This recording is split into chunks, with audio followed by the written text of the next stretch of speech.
Good afternoon, everyone. I'm Angel Miacabal. I'm going to discuss about the revisiting the 14 learner-centered psychological principles.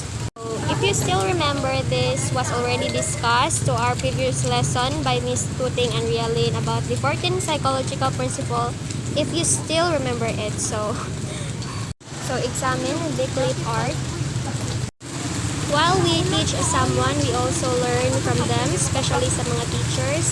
Dili magulingon nga abi kay teacher na sila, they stop learning. They also learn to their everyday meeting session from their students. That's why teach and learn is interconnected na siya. Aside of teaching, you are also learning. So here, Ijin and Chowchak gives us 3 characteristics of learner-centered instruction. Here are the learner-centered instruction. First is the learners are the centered of the learning process. May opted for a more student-centered setup.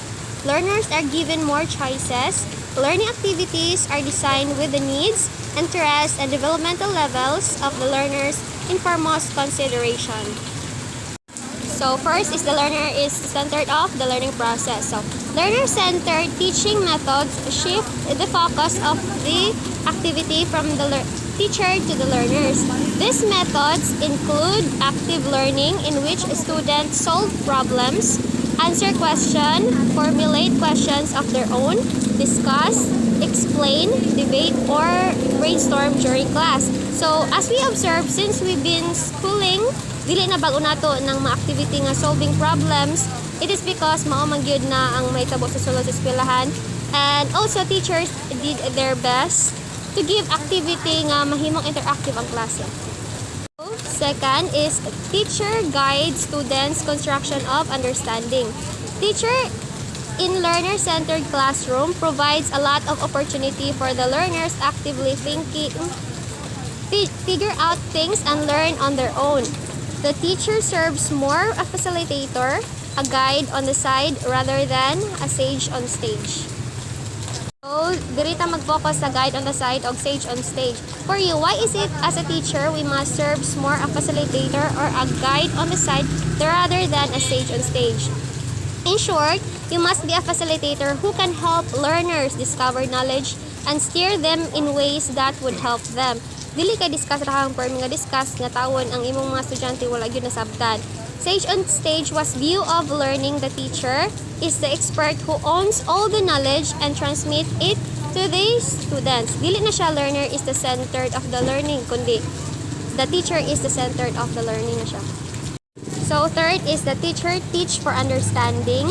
The teacher helps them to take responsibility for their learning.